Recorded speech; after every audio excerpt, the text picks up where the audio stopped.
Started. Good afternoon. My name is Danny C. Martinez. I'm an associate professor in the School of Education and chair of the graduate group in education. And I'm excited to welcome you all to the PhD Colloquium Series that we have this spring quarter to celebrate, to uplift PhD students in our program that have completed their PhD program or will be completing their program very soon. I want to begin today by thanking you all for being here today.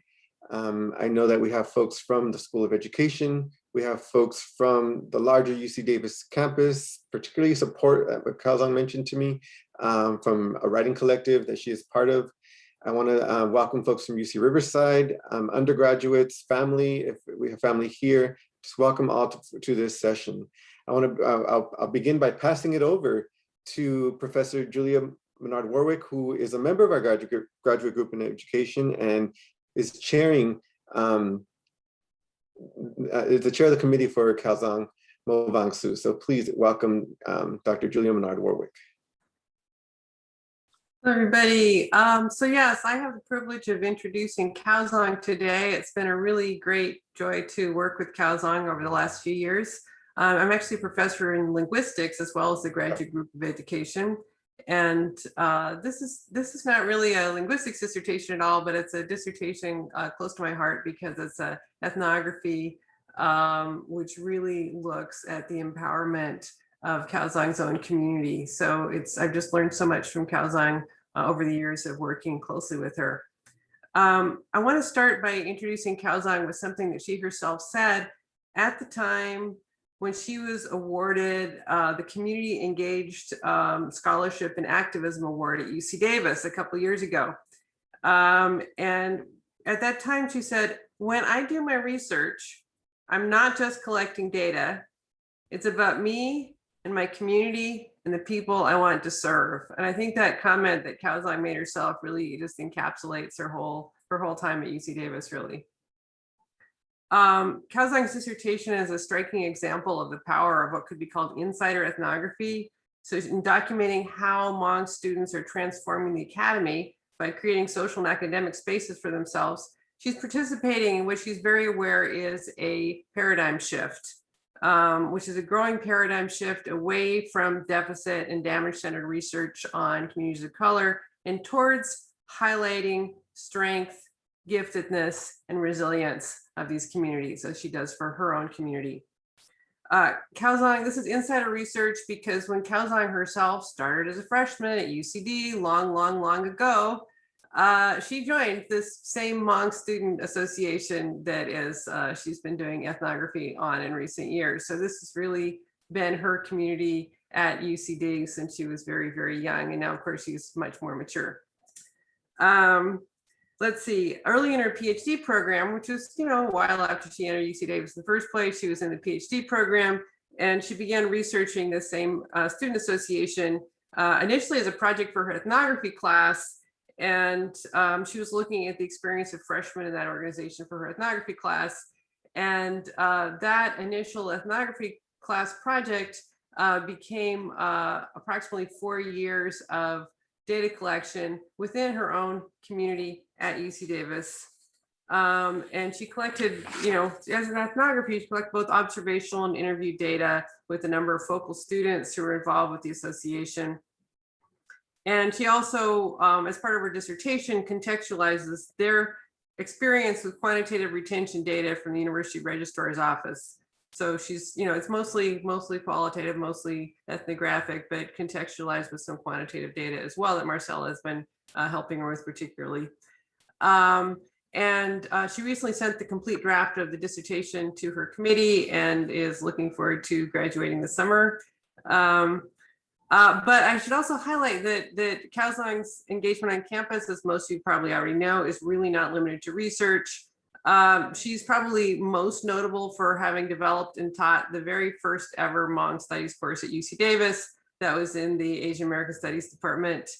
And another thing that she did that was notable, which maybe people are less aware of, she served as a member of the campus-wide Asian Pacific Islander Student Retention Advisory Committee.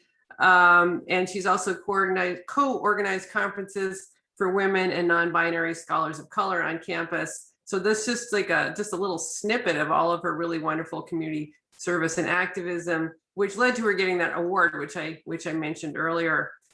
She also has received the Outstanding Graduate Student Teaching Award. So she's not just a researcher, not just a community activist, she's also an outstanding teacher. So she just really is, does it all.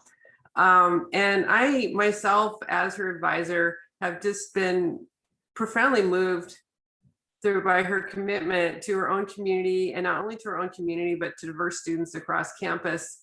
And especially by the way she integrates her scholarly interests with her social justice values just seamlessly. Like there's just no break in the pattern between her scholarly interests and her social justice values.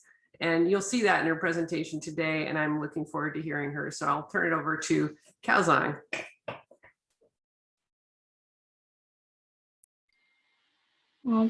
Thank you, Dr. Manor-Roig, for that wonderful and lovely introduction. Okay, so first I'm going to do a screen share so you can see my PowerPoint. So I'm going to go ahead and do that before I start. And then, let's see, and this is like the teacher in me. Can folks give me a thumbs up if you can see my PowerPoint? Okay, perfect. All right. I also want to take the opportunity to thank the Graduate Group in Education and the School of Education for providing me with this opportunity to present my work. I also want to thank the participants in the study who made this research possible, and my research assistants, to my colleagues, to the faculty, and also to my family who has been instrumental to my development as a scholar. The title of this presentation is History and Legacy in the Making, Hmong Students Transforming Their Universities. Here is our roadmap for today's presentation. First, I will go over some acknowledgements, then a brief background on Hmong in the United States. I will also discuss my researcher's positionality and then dive into discussing my study. Towards the end of this presentation, I will provide some implications and future direction for this work. I ask that if you have any questions about what I will present today, to please wait until the end of this presentation. To start, I want to acknowledge that there are two ways on how to spell Hmong. In this table, the first column shows how Hmong is written in English, and the second column shows Hmong written in the widely used Hmong Romanized Popular Alphabet, also known as Hmong RPA. The second and third rows shows the different spellings of Hmong in the two dialects, Hmong Da and Hmong Lang. For the purpose of this presentation, I am choosing to use HMONG because that is the most widely used spelling. Because there are folks who are also watching this presentation that may not know about the Hmong community in the United States, I will provide a brief background in order to ensure we are all on the same page. The first arrival of Hmong refugees into the United States was in the late 1970s or mid-1970s as a result of the US CIA initiated secret war, which was part of the larger Vietnam War. The last wave of Hmong refugees arrived in the early 2000s. Also, according to 2010 US Census data, indicates that 260,073 Hmong people are living in the United States, with California as having the largest Hmong population of 91,224, then followed by Minnesota and Wisconsin. I'm just going to give you a little moment to kind of soak all of that in.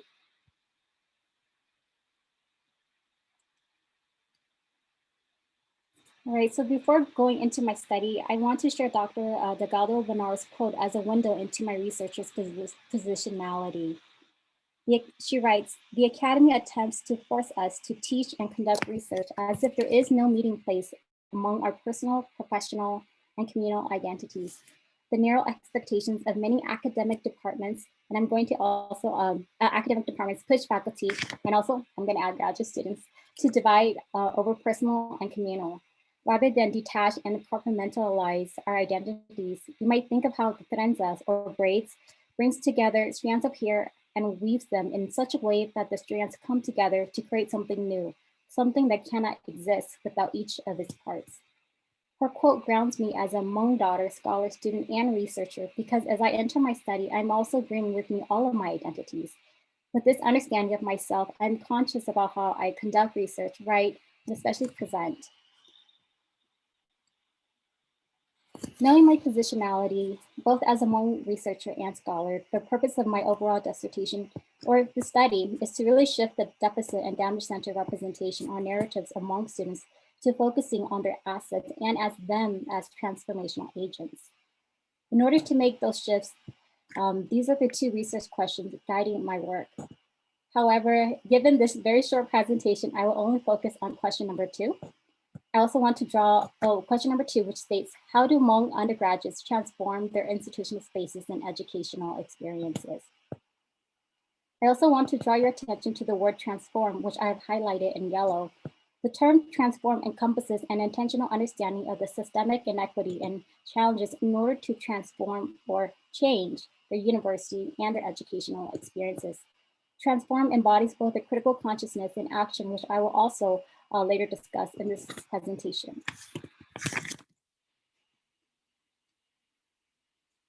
And then also because Hmong are racialized in the United States as Asian Americans, this means that all racialized meanings for what and who is Asian American is automatically ascribed to Hmong people. These racialized meanings include being stereotyped as a model minority who excels in school, a foreigner, for example, as well. In education research, some scholars have tried to dismantle the model minority myth by focusing on Southeast Asian Americans, which includes Hmong, by pointing to their low socioeconomic status, poverty rates, and education. As such, Southeast Asian Americans have been ideologically blackened. The danger in using such description positions communities of color within a Black and white binary frame that normalizes or privileges whiteness and reinforces anti-Blackness. Not only do such terminologies create white supremacist-based narratives about Southeast Asian Americans, but continues to create a hierarchy of successful and least successful Asian Americans. The overproduction of Hmong and many Southeast Asian Americans as low in poverty and educational attainment is problematic. However, there are scholars who have worked to make that shift to seeing Hmong students in the community from an asset or strength-based approach, such as Kenwell Bar and Bain's chapter in Clinton Place, as well as Rakan and my current article under review, which focuses on Hmong epistemology and making those paradigm shifts. There are also many community members who recognize the need to counter the overproduction of Hmong in these demeaning ways by reproducing their own books and magazines as shown here. This blank spot here was supposed to be a picture of the books, but it's not showing up. But I just want to let you know that this is supposed to be an image that shows how success that looks like me, okay? And then, since an asset-based approach is what I'm aiming to do in this dissertation and this research, I share these photos of my 5 brothers and I, each in our graduation outfits from our master's or bachelor's and even high school as a way to humanize and also contextualize that while I speak about Hmong students, discuss some literature, these are all real people's lives, and especially in my own community. The asset-based approach is not one that upholds the model minority myth that all Asians are successful in school, nor the portrait that positions Hmong as the least educationally successful Asian Americans, but rather as Hmong people who also has the right to be portrayed in a light that does not diminish them of their humanity. This research is a paradigm shift to not be deficit and, as Eve calls it, damage-centered research. Since the focus of my study is to change the deficit thinking of Hmong students, that is where Hmong students and their families are positioned at fault for their poor academic performance because they do not possess the cultural capital skills and knowledge. And secondly, to change the damage-centered research, the focus on Hmong pain and suffering. I therefore draw on 2 conceptual frameworks to help me think about this. Asian critical race theory, as you can see here, is a useful conceptual framework to understand how race, racism, and whiteness operates through learning about Hmong students' educational experiences, and especially in understanding the tensions between and differentiating Hmong from the monolithic lumping of Asian Americans. However, this conceptual framework does not fully address shifting the pain and suffering of Hmong people. Hence, this is why Yoso's community cultural wealth here, which is a colorful web, is important because it positions students of color as possessing valuable cultural capital that helps them navigate educational institutions. Together, both conceptual frameworks help understand Hmong students from a place of desire and dignity, their strength and assets in higher education.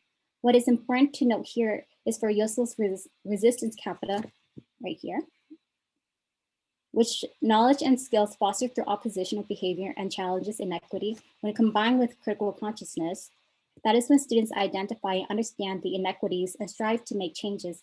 This is when it becomes transformational resistance. Specifically, I think of these two conceptual frameworks as a kaleidoscope, which I have adapted from other scholars to visualize how to think about these two frameworks in examining Hmong American experiences. As we look through the Asian American lens here and turn our kaleidoscope here, simultaneously turning away from deficit and damage-centered research to focus on students' assets, what we see here is students, or is the community cultural wealth, and specifically among students.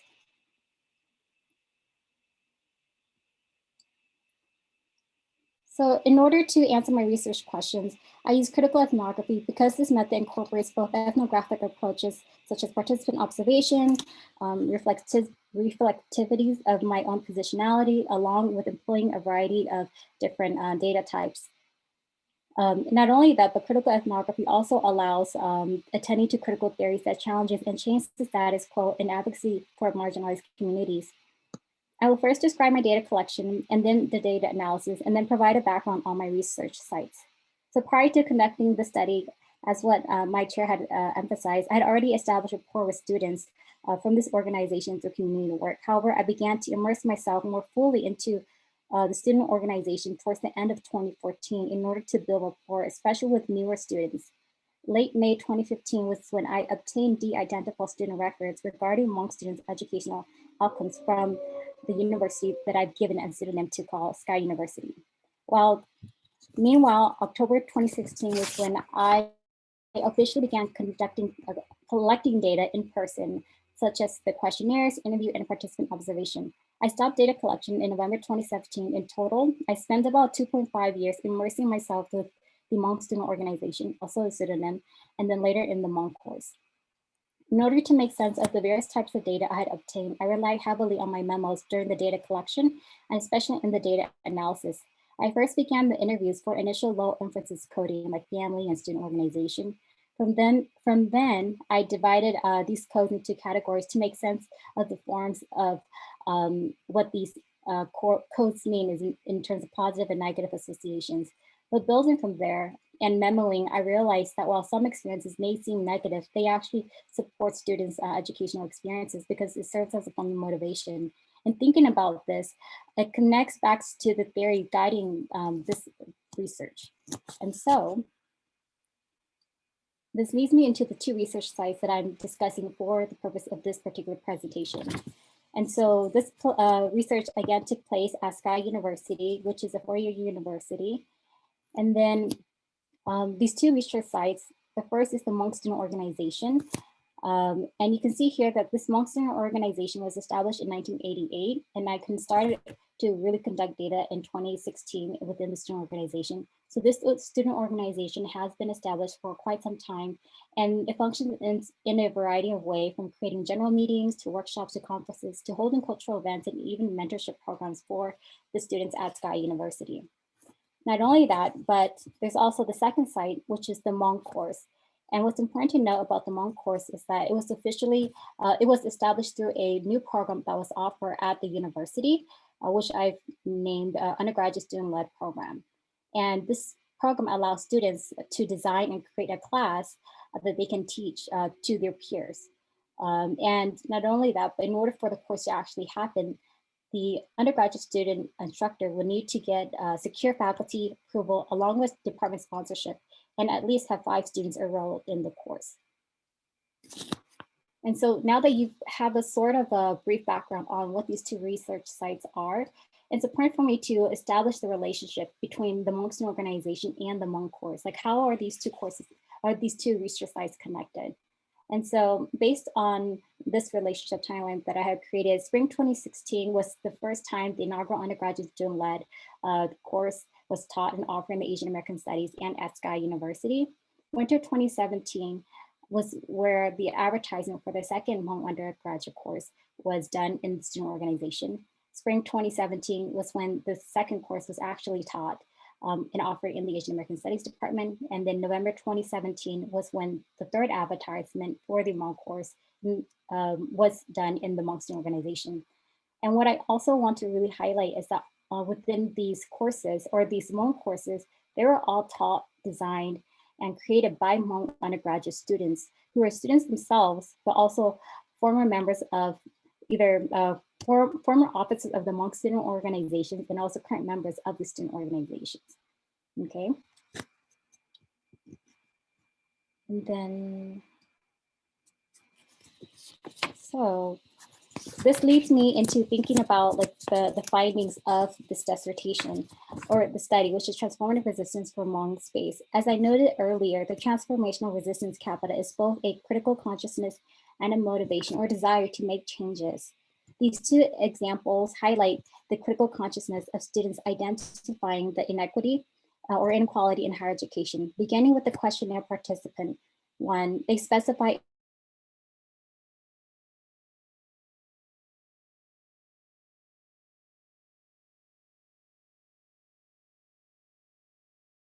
and need for space for Hmong students and help one another. Questionnaire participant one says supply a space for Hmong students to help and support one another.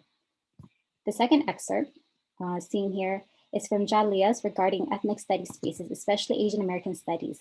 She says, and I quote, "And I think I already know that I'm not going to get a lot of shit on Hmong people in Asian American studies because I'm already starting to see that it's very overpowered by certain topics and certain groups of people. It makes me kind of sad, but I feel like it also pushes me to study in it and to also try to get in it so that I could also tell people about Hmong people, you know?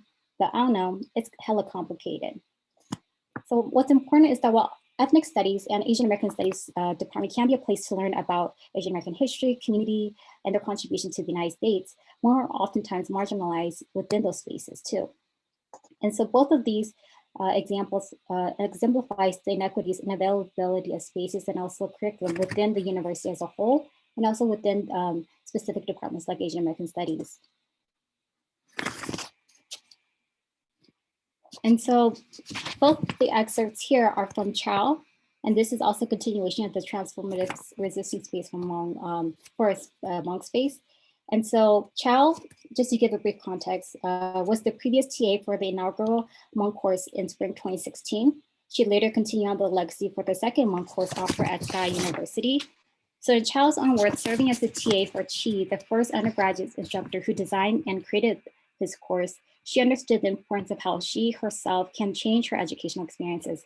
She says, and I quote her from the first excerpt, "It was because of last year I was a TA for Chi Yang to one of the student instructor course, and he really made me realize that really to take advantage of what's really in the university.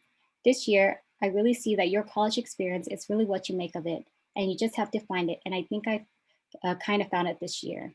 And by this year, Chow was referring to the year when I conducted this particular interview, which was the year that she taught the Hmong course. And so moreover, her understanding that her role as the second undergraduate student instructor was a continuation of a legacy that was forged by Chi as a response to the lack of Hmong course offerings, and also with the hope to inspire current and future Hmong students at Sky University. She says in the second quote, "Well, just having a Hmong culture course the second time. The first was Chi, he left a legacy too. So I feel that I carried that on and me leading a course, that's, you know, a legacy for me already.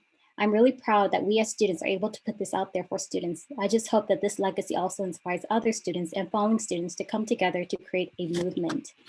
In her quote, she also acknowledges or suggests the acknowledgement of the temporality of this Hmong course because it is only offered when Hmong undergraduate students teach the course. These Hmong courses are not officially listed in the course catalog, hence her desire for a movement for what Sky University isn't offering.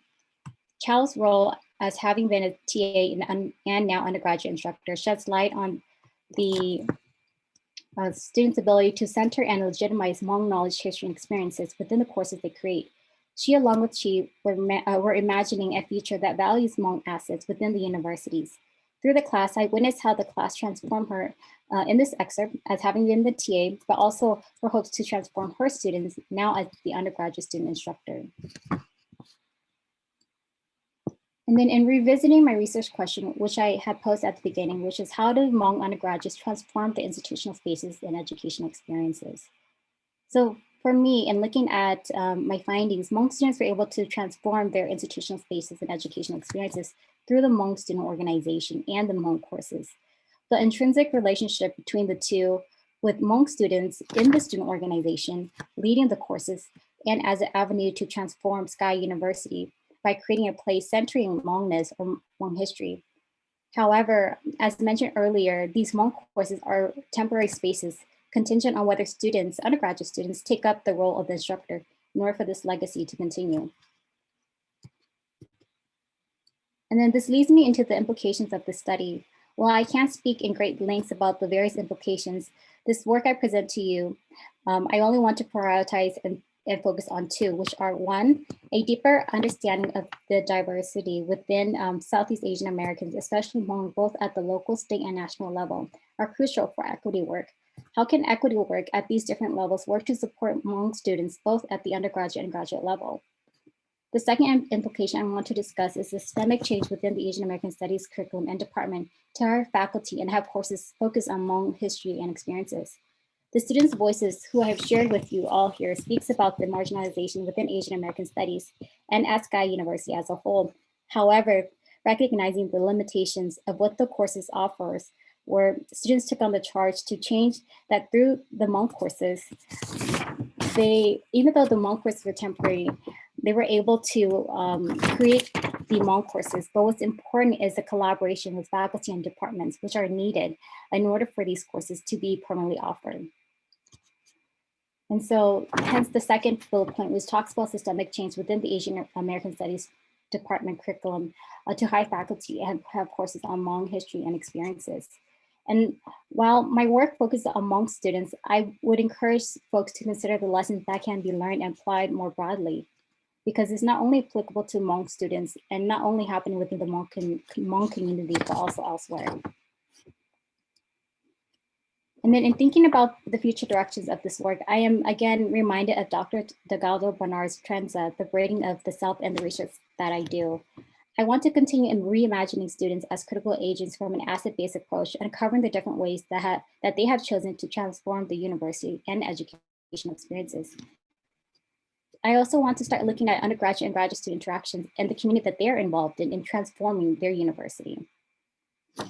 I also want to explore how Asian critical race theory, community cultural wealth, and space are intrinsically tied together, because I believe that the construction of physical space and curriculum spaces within higher education is important to investigate in order to understand how students have used their educational agency to create institutional spaces and transform their respective universities.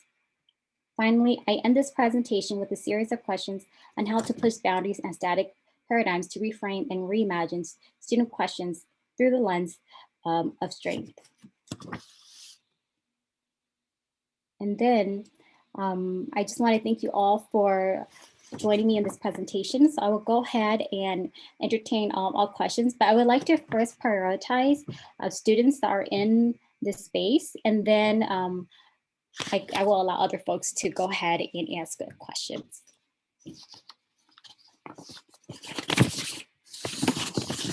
And so if you have, I believe I'm going to turn it over to Dr. Danny Martinez to help manage the Q&A session.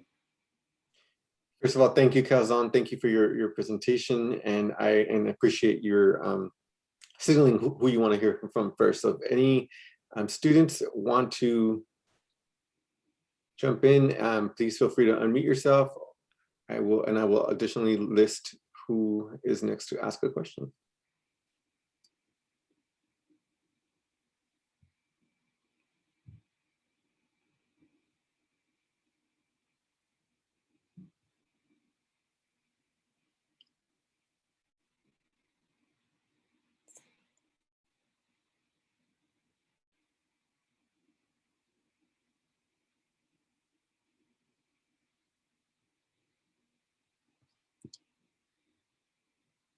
I love the wait time, so I'm giving folks time.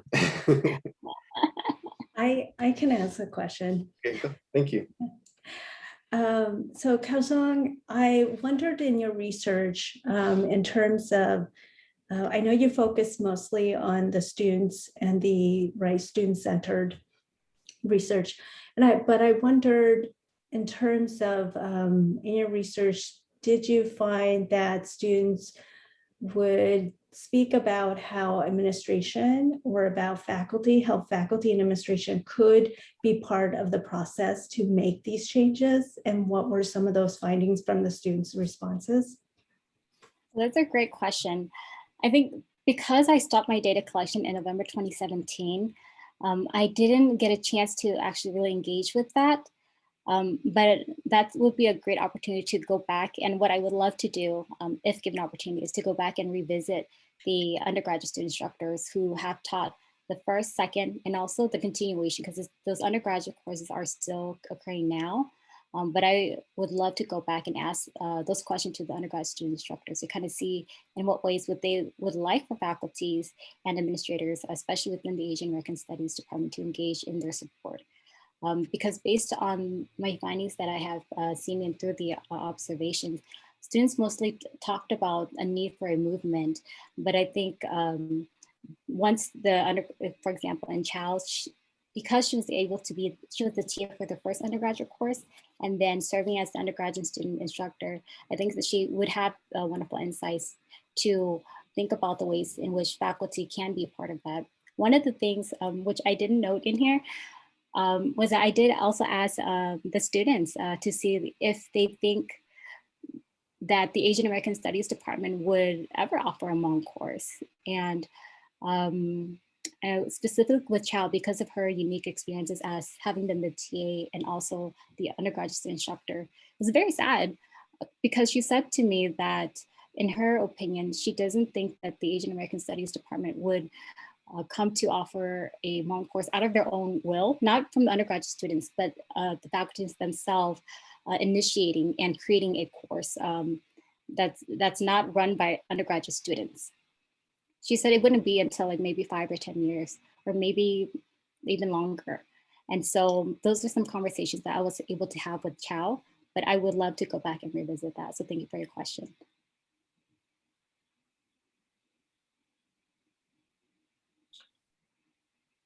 Are there any other student questions?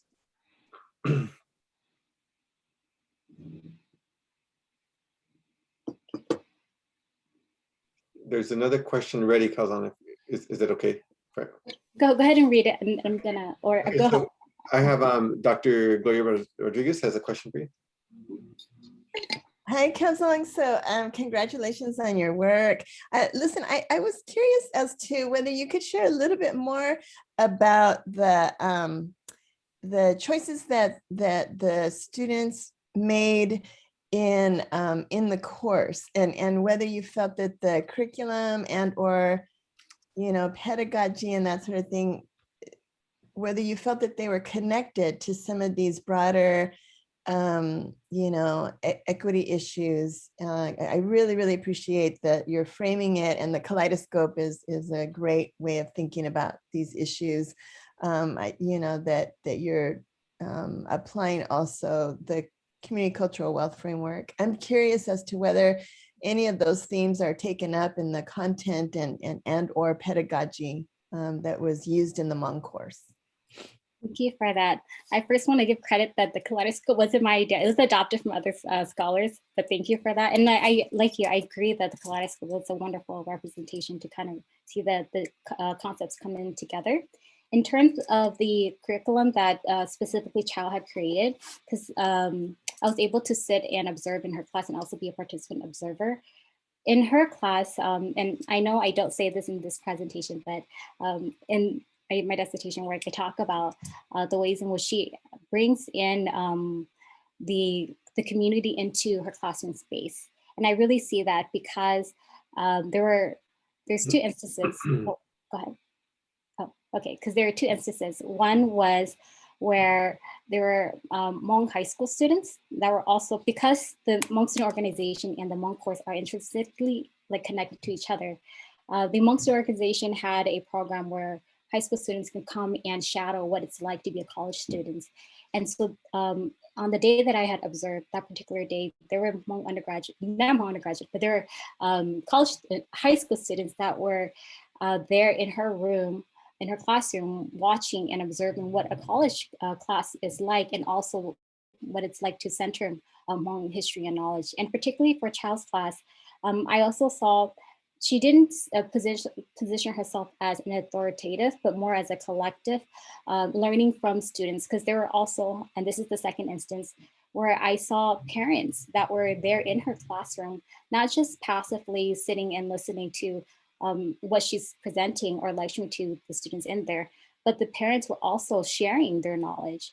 And she was also soaking that in, and her students as well. And so I saw what was really like a collective sharing of knowledge, which does relate back to the community cultural wealth in various different ways, in thinking about the linguistic capita to aspirational, and et cetera. So I hope they answer your question, Dr. Rodriguez. Yeah, no, absolutely. I'm glad I asked it because, wow, I mean, it just added so much even more richness to what you've already presented, which is wonderful. So thank you and congratulations. Thank you. Any other questions? Kevin, Dr. G, please go ahead. Sure. Kaozong, it's so exciting to see your research like this. I remember you starting my research design course, how many years ago now? 7, 8 years ago. So it's just such a joy to see you engaging in this really critical work. Something struck me as you were speaking about Chow, and you know, Chow is female, and I'm wondering, is there a kind of gender piece to your work, where who holds the knowledge and who wants to carry forth this knowledge through this institution? Is there kind of a gender piece to this, and how might you be kind of making meaning of that relative to kind of where Hmong males might fit in this picture? Yeah, so can you speak to that a bit? Thank you for that. Sure. In terms of gender for the instructor, I didn't really focus on that part as much, but when I talk about like the undergraduates, the students themselves, not in terms of the student organization, in terms of the Hmong course, but their educational experience, I do talk a little bit about that point of gender, but specifically regarding the Hmong course, although I didn't, and I want to make sure this is known, that I didn't collect data on the first Hmong or the first inaugural Hmong course. I collected during the second inaugural or the second Hmong course. But I will say that the first Hmong course was led by a Hmong male student. The second course is Chow. And then because I stopped data collection in November 17, I wasn't able to include this, but I do know that the later instructors who did teach the course were all Hmong male. I think that's a really interesting pattern and something to kind of maybe tease out. It would be really exciting to kind of look at that gender, who by gender responsibility, right, within the Hmong culture, right, who takes up the knowledge and who passes the knowledge along. That's a great question. I would really love to go back. There's so many things I want to do after stopping data collection November 2017. But I'm hoping that in the future I'll be able to engage in these work, because I do. There's so much different possibilities to explore. Okay, but now I will go back and answer any further questions that come up. Yeah, Maciel has her hand up. Go ahead, Maciel.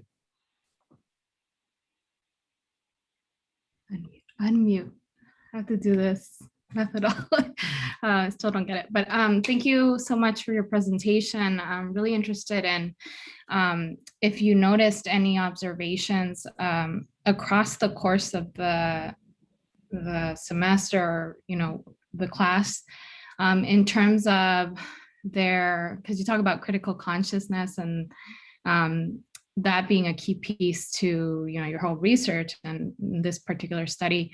Wondered if you saw any patterns in terms of the efficacy that they expressed in terms of their kind of awareness of and like ability to act on some of the things that they were learning. So just coming from a human development perspective, some of the research on critical conscious development, there's like different aspects, and I'm really curious about the efficacy piece. Like once they get that information and they're engaging with that information, another key part is the action piece, but part of it is that efficacy piece. And you kind of touched upon it a little bit when you asked, you know, do you see this happening 5 to 10 years from now? So can you speak a little bit more to that? I'm gonna ask if I'm gonna probe a little more. Can you give me like or I'm gonna ask if you can rephrase that piece of the efficacy part just so that I understand it correctly in order to answer your question. Yeah, so their confidence that they could actually put into action what, resist oppressive structures, either, in a variety of things that they might be learning about. So I think one of the things that I didn't look at very closely was advocacy. However, I will say, and this is in the dissertation work, was for the third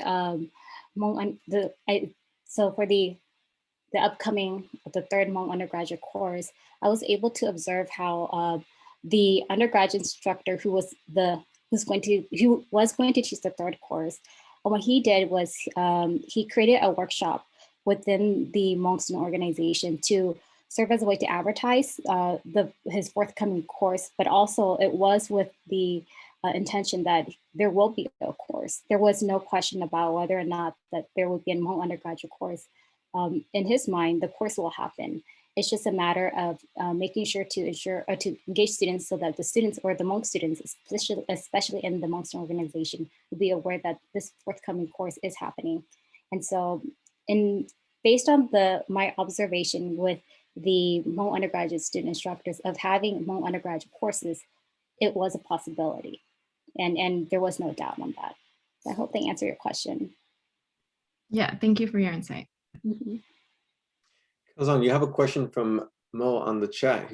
They are asking, did you have any participants who are from the second wave of Hmong refugees?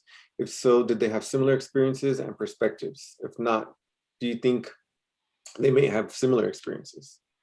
So thank you for that question, because that's also something that was part of the dissertation work. Was I did have one participant who was part of the second wave among refugees, and I know in my interviews and from a participant observation with this particular participant who I gave the pseudonym for Fu, his experience for me, because my positionality, his experience to me reminded me a lot of my parents.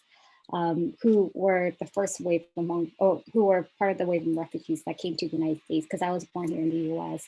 And so his experience reminded me a lot of my parents. And in terms of the similar experiences there are, especially in terms of aspiring to be and obtain their bachelor's degree. The difference that I did see with Fu was that because for Fu, initially he did join the Hmong student organization, but in his experience, he felt that the Hmong student organization wasn't what he was looking for. And so in particularly, Fu comes from this is where it gets a little bit faith-based, because for Fu, it was the student organization that was based on his faith of Christianity that he was drawn to. And that was what shaped his experiences, even though he himself identifies as Hmong, and he did attend meetings of the Hmong student organization. It was actually the Christian organization that really made him feel that he was at home and able to thrive at the university. And so for me, that was one distinct experiences from the other participants I did have in the study. But his was just one experience that was very different from the other folks in my study. So I hope that answered your question, Mo. Mm-hmm. We have another question. Mm. And riffing off of Molly's question, did you by any chance work with second generation college students? Okay, so, and this, I'm going to ask Sunny if you can, because this is just a personal thing, because for me, when the term first generation, 1.5 generation, for me, I like to have explicit definitions just to make sure that we are all on the same page in thinking of who is considered second generation. So Sunny, can you in the chat or verbalize the definition that you have for second generation college students? Oh, sorry, not that their parents have gone to college. So Hi, Kaozong. Sorry, I don't have a camera, but I can elaborate. Yeah, I'm particularly interested in learning a little bit more about if you've worked with second generation college students, Hmong students. And when I say generation, I mean that their parents have graduated from college, and then these students are second generation students. Okay, thank you, Sonny. And I'm going to ask one more question. You could define, when you say work, do you mean like inside the research, or you mean more as term of like my professional work? In your research. Oh, in my research. Okay. So let's see. Yes. Sorry, I had to think about that. I was like, yes. So in the study, I had a variety of students, some whose parents did have a college degree, some who were the second wave of Hmong refugees that came to the United States. So I have a variety of Hmong college students who I worked with on this, or did that I did the study with in this dissertation. Thank you. Mhm. Do we have any other questions?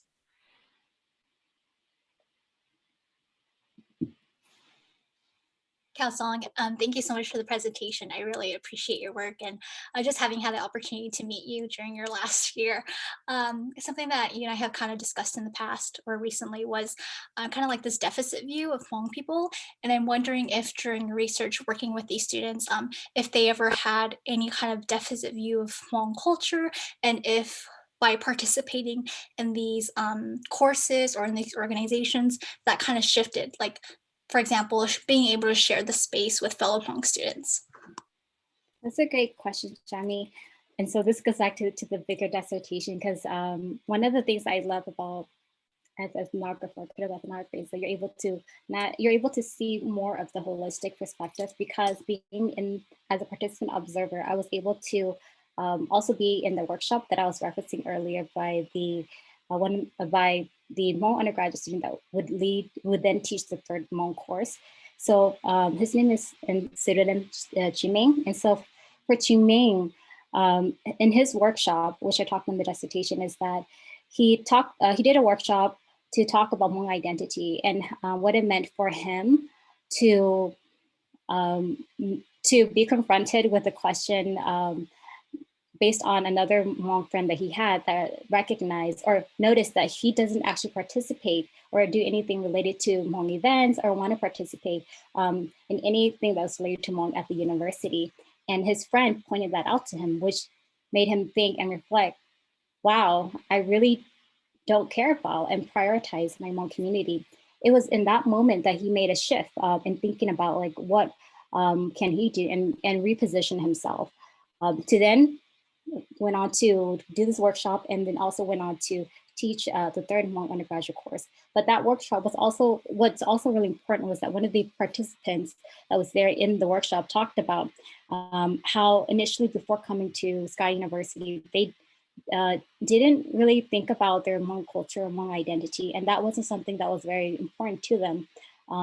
But when coming to being part of the Hmong student organization and witnessing the importance of Hmong identity and culture and how that also creates also a sense of home and participating in other events that the Hmong student organization had created, he felt a lot closer tied to his Hmong identity and culture. And I think thinking about Chiming's workshop, one of the things Chiming said, and I feel that this is what really resonates with many of the participants in his workshop, was that he says, you know, even though if you don't, and I'm paraphrasing, even though if you don't know Hmong culture or Hmong culture, Hmong language, because that's also something that sometimes we assume that if you don't know the language, then you're not really Hmong. But Chiming reaffirmed them that, you know, even though you don't know the language, you may not fully know Hmong culture, you are a Hmong son or a Hmong daughter. And so with that, you already carry that with you. And so it's up to you to really decide how you want to nurture that. And so I really appreciate your question, because it was able to allow me to share that piece that I wasn't able to in this presentation. Thank you, Kaozong. I want to thank you for your work, for your presentation today. And I want to thank everyone for joining us today to hear you and learn from and with you. I want to invite everyone next Monday, May 17th, to learn from Vanessa Segundo, who will be presenting her own work titled "We're Not Here for a Photo Op, Engineering Latinx Student Success." So again, thank you all. Thanks to everyone visiting and joining us today. Have a great day. Thank you. Thank you. Congratulations.